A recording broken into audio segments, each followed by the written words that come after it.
Hi everyone, how are you all? Welcome and welcome back to my channel Online Knowledge. आज का video का वो title देख के आपको पता लग ही गया होगा कि वीडियो किस पे है आज का। आज मैं आपको बताने जा रही हूँ कि हमें इफ़ेक्टिवली स्टडी कैसे करना चाहिए, क्योंकि बहुत ज़्यादा मैंने देखा है कि बहुत ज़्यादा प्रॉब्लम्स आती है स्टूडेंट्स में कि एग्ज़ाम्स आ रहे हैं, अब कैसे पढ़ना चाहिए, मतलब अलग अलग तरीके के थॉट्स आते हैं, ठीक है। तो आज मैं जो वीडियो लेके आई हूँ, आई होप आपको बहुत हेल्प करेगा ये चीज़, ठीक है। आपके लिए काफ़ी हेल्पफुल रहेगा ये, क्योंकि मैं खुद ऐसा करती हूँ, ऐसा मैं खुद ऐसे पढ़ती हूँ। तो मैंने सोचा कि वीडियो मैं आपके लिए लेके आऊँ, तो यस मैं लेके आई आज आपके लिए। सो आप केयरफुली सुनिएगा मेरी सारी पॉइंट्स। वैसे पॉइंट्स इनमें जो मैं 6 पॉइंट्स लेके आई हूँ, इनमें सब पॉइंट्स भी निकल सकते हैं, ठीक है। अब मेन मैंने नोट करके लाई हूँ मैं आपके लिए, यहाँ पे 6 पॉइंट्स है, तो ध्यान से सुनिएगा। पहला है, देखिए पहले मैं एक चीज़ बोलना चाहती हूँ, मैं ऐसा कुछ नहीं है कि मैं आपको बताने जा रही हूँ, आप सुबह 4 बजे उठें, फिर 6 बजे तक तैयार हो जाएँ, फिर 8 बजे तक पढ़ें या शाम को पढ़ें या दिन में पढ़ें, इतने घंटे पढ़ें, ऐसा कुछ नहीं मैं बोलने जा रही हूँ यहाँ पे, क्योंकि हर एक इंसान का अपना-अपना तरीका होता है। अपनी-अपनी स्ट्रैटेजी होती है, अपने हिसाब से पढ़ लेना चाहिए, ऐसा कभी नहीं करना चाहिए कि किसी को देख के पढ़े। लाइक मेरी कोई फ्रेंड है, वो 10 घंटे पढ़ती है, इस टाइम मैं भी इसी टाइम पढ़ने वाली हूँ। ना, ऐसा कुछ नहीं करना है आपने।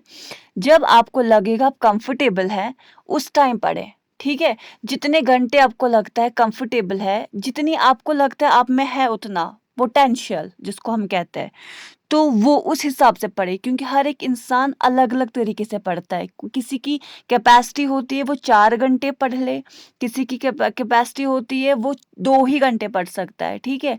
लेकिन पढ़ना इफ़ेक्टिवली है ना? जैसे आप पढ़ें, लेकिन स्टडी इफ़ेक्टिवली, इसी पे मैं वीडियो लेके आई हूँ। पहला पॉइंट है प्रिपेयर योर ब्रेन। इसका ये मतलब है, ऐसा नहीं होना चाहिए कि आप बुक्स लेके आए, बैठ गए बुक्स के साथ, ठीक है, लेकिन आपका मन नहीं है पढ़ाई करने का, आप फ़ोन देख रहे हैं, अपना सोशल मीडिया चेक कर रहे हैं, या ऐसे ही मतलब मूड के बिना ही, मतलब आप बुक्स पे है, मतलब लेकिन कुछ समझ नहीं आ रहा, देख रहे हैं, लाइन्स पढ़ रहे हैं, कुछ पल्ले नहीं पड़ रहा, ठीक है? वैसे कुछ भी समझ में नहीं आएगा आप सबने, ठीक है?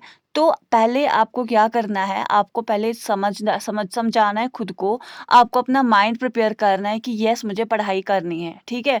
तो yes, so this is the first point, that is prepare your brain first of all for studies, okay? उसके बाद आप पढ़ना स्टार्ट करें। दूसरा पॉइंट है टेक्स्ट बुक।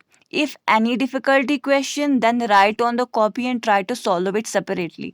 शॉर्ट में लिखा है, मतलब ये बोलने का है कि जब आप पढ़ना स्टार्ट करते हैं, सबसे पहली बात, टेक्स्ट बुक हम डेफ़िनेटली लेते हैं ना, हमारे पास टेक्स्ट बुक होती है। आप उसको केयरफुली पढ़ें, जो आपको समझ नहीं आ रहा है, उस चीज़ को आप क्या करेंगे, उस चीज़ को आप किसी अलग सेपरेट कॉपी आप रखें, चाहे डायरी बोले उसको, कुछ भी जैसे आप मेंटेन कर सकते हैं, उस पे वो पॉइंट आप लिखें कि कौन-सी चीज़ आपको सता रही है मतलब कौन चीज़ आपको नहीं समझ आ रही। उस चीज़ को आप राइट डाउन करें कॉपी पे अलग तरीके से, और उसको बार-बार करने की कोशिश करें खुद। मेनली मैं बात कर रही हूँ, अकाउंटेंसी होती है किसी का सब्जेक्ट, मैथमेटिक्स होता है, न्यूमेरिकल सब्जेक्ट्स की बात कर रही हूँ। क्योंकि मैं खुद बिलीव करती हूँ, कोई क्वेश्चन मुझसे नहीं होता था, तो मैं उस क्वेश्चन को जब तक मुझे लगता था मैं कर सकती हूँ, बराबर 10 बार, 20 बार, 30, जितना आप कर सकते हैं, जितनी बार आप समझते हैं कि आप कर सकते हैं, फिर एक बार ट्राई, डेफ़िनेटली वो क्वेश्चन होगा ही होगा। हाँ, इन केस वो नहीं होता है, फिर जाके अपने ट्यूटर से जाके पूछ सकते हैं। लेकिन हमेशा कोशिश करनी चाहिए कि खुद वो सॉल्व करें, क्योंकि उससे आपका दिमाग खुल जाता है कि अटके जो ना, जहाँ पे आप अटके, उस पॉइंट पे जो आप अटके ना, वो पॉइंट आपको समझ में आ जाएगा। आपके लिए काफ़ी हेल्पफुल रहेगा वो, आगे जाके भी, ठीक है? थर्ड पॉइंट है मेक नोट्स। देखें, हम क्या करते हैं, हम एक दूसरे के नोट्स, कभी हमको हमारी कोई फ्रेंड होती है, हम नोट्स बोलते हैं कि चले अपने नोट्स हमारे साथ शेयर करें, उसके बाद हम वो स्टार्ट करते हैं लिखना, ऐसा कभी नहीं करना चाहिए। आप लेक्चर सुनते हैं किसी क्लासरूम में, ऑनलाइन, ठीक है? आप अपने वर्ड्स में, जिस तरीके, जिस लैंग्वेज में आपको समझ आता है, उस लैंग्वेज में आप लिखिए, अपने तरीके से अपने नोट्स बनाएँ, जिस तरीके से आपको कंफर्टेबल लगे। उससे क्या होगा, आपको जब आप पढ़ना स्टार्ट करेंगे, रिविज़न स्टार्ट करेंगे करना, उसमें आपको सीधे समझ आएगा। आपको एक पॉइंट आप देखेंगे, एक वर्ड, कुछ वर्ड्स देख के आपको पूरा वो पैराग्राफ समझ आ जाएगा कि हाँ, मैंने क्या लिखा था, ठीक है? 4th point is make mind maps. देखिए, इसमें मैंने रिवाइज़ लिखा है। देखिए क्या होता है, हमेशा एक चीज़ करना चाहिए जब हम कोई एग्ज़ाम की प्रिपरेशन करते हैं, हम क्या करते हैं, हम पढ़ते आराम से है, गहराई से पढ़ना स्टार्ट करते हैं, उसके बाद हम रिविज़न करते हैं, ठीक है? देखिए, हम माइंड मैप्स बना सकते हैं, छोटे-छोटे पॉइंट्स को हाइलाइट कर सकते हैं, है ना? आपको पता ही होगा मैं किस बारे में बात कर रही हूँ। छोटे-छोटे पॉइंट्स, किसी बड़े पैराग्राफ को समझना, फिर उसका थोड़ा-सा निचोड़ लिखना, फिर उसका थोड़ा-सा निचोड़ लिखना, ताकि हमें रिविज़न करने में बड़ी आसानी होती है बाद में एग्ज़ाम में, ठीक है? यानी पॉइंट देख के समझ आ जाता है हमें, ये किसके मुतालिक है, ठीक है? 5th point is use highlighters of at least 3 colours. देखिए, मैं क्या कर जब मैं अपने नोट्स बनाती हूँ, मैं कम अज़ कम 3, आप 5 भी यूज़ कर सकते हैं, 4 भी यूज़ कर, जितने आप कंफर्टेबल, ऐसा नहीं कि, लेकिन ऐसा नहीं कि आप कलरफुल बना दें सारा कुछ। मतलब आप कम अज़ कम 3 हाइलाइटर, 3 पेंसिल कलम सॉरी 3 कलर्स लें, ठीक है? आप क्या करें, आप हाइलाइट कीजिए, जैसे कि जो टॉपिक होगा उसको आप हाइलाइट कीजिए एक पेन से, ताकि आपको समझने में आसानी हो, हाँ, ये मेन टॉपिक है। उसके जो सब टॉपिक्स है, उनका नेम आप किसी और पेन से लिखिए। मैं एग्जाम्पल के तौर पे बता रही हूँ, ठीक है? बाकी जैसे आप कंफर्टेबल होंगे वैसे आप करें। तीसरा क्या हो सकता है, जो मेन चीज़ आपको लगेगा, कोई पॉइंट बीच में आपने कोई पैराग्राफ लिखा, उसको मेन पॉइंट जो है वहाँ मेन कोई लाइन है वहाँ पे, उसको आप हाइलाइट करें। इससे आपको आपका फोकस जाएगा उस चीज़ पे, ठीक है? जो पॉइंट होगा, यानी जो टफ पॉइंट होगा या जो इम्पोर्टेंट पॉइंट होगा, आप उसको भी हाईलाइट कर सकते हो। उस पे फोकस जब जाएगा, आप पैराग्राफ पढ़ेंगे, आपकी नज़रें जाएंगी, उस पे फोकस होगा, आपको समझ आ जाएगा कि हाँ जी, ये मेन पॉइंट है, ये क्वेश्चन पूछा जा सकता है ना? तो ये था 5th पॉइंट। 6th पॉइंट था, जो लास्ट पॉइंट है, वो ऑब्वियसली रिवाइज ही बोलूँगी, क्योंकि बहुत बार होता है ऐसा, मेरे साथ ऐसा हो चुका है। एग्ज़ाम देते हैं हम लोग, ठीक है?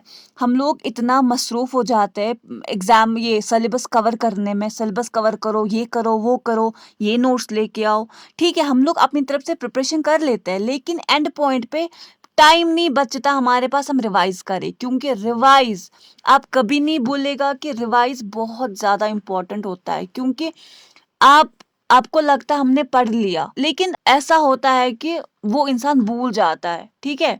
इसीलिए रिवाइज़ करना बहुत ज़्यादा इम्पोर्टेंट होता है। 1, 2, 3 जितने आपको, जैसे आपको लगता है, टाइम को मैनेज करके सिलेबस किस तरीके से क्या आपको कवर करना है, वो आप खुद देखिए, वो अपने हिसाब से आप देखिए, अपनी स्ट्रैटेजी होती है, जैसे मैंने आपको पहले ही बोला, उस हिसाब से करें आप। तो मुझे उम्मीद है आप आपके जो ये जो 6 पॉइंट्स मैं लेके आई हूँ, आपको डेफिनेटली हेल्प करेंगे, डेफिनेटली, क्योंकि ये बहुत इफ़ेक्टिव पॉइंट्स है। लेके आ सकती थी मैं बड़े 20-30 पॉइंट्स भी, लेकिन वो सब पॉइंट्स हो सकते थे कुछ, है ना? तो मैंने सोचा जो मेन चीज़ है, जो मैं खुद के साथ करती हूँ, जो मैं कर रही हूँ, जब मैं पढ़ती हूँ, मैं ऐसे-ऐसे चीज़ें करती हूँ, तो मैं आपके साथ भी ये शेयर कर लूँ, तो आपके लिए काफ़ी हेल्पफुल रहेगा, तो आई होप रहेगा। तो यस, इससे पहले काफ़ी वीडियोज़ लेके आई हूँ मैं, आपके लेक्चर्स लेके आई हूँ मैं, ठीक है? आप उनको ज़रूर देखिएगा, आपको डेफ़िनेटली आपके लिए हेल्पफुल रहेंगे वो। तो अगर आपको वीडियोस पसंद आएँगे, प्लीज़ लाइक ज़रूर करिएगा और सब्सक्राइब कीजिए मेरे चैनल पे अगर आप न्यू हैं। और अगर आपको आज का वीडियो भी पसंद आया हो, तो please subscribe to my channel और लाइक भी कीजिएगा और बेल आइकन को दबाना बिल्कुल नहीं भूलिएगा, और पिछले वीडियोस ज़रूर देखिएगा। सो आगे जाके और सारी वीडियोस लेके आऊँगी, जो आपके लिए डेफ़िनेटली बहुत हेल्पफुल होंगे, बहुत अच्छे रहेंगे आपके लिए, आप बहुत सीखेंगे, मुझे उम्मीद है। So this was all for today, and yeah, thank you so much for watching my video. Thank you so much everyone.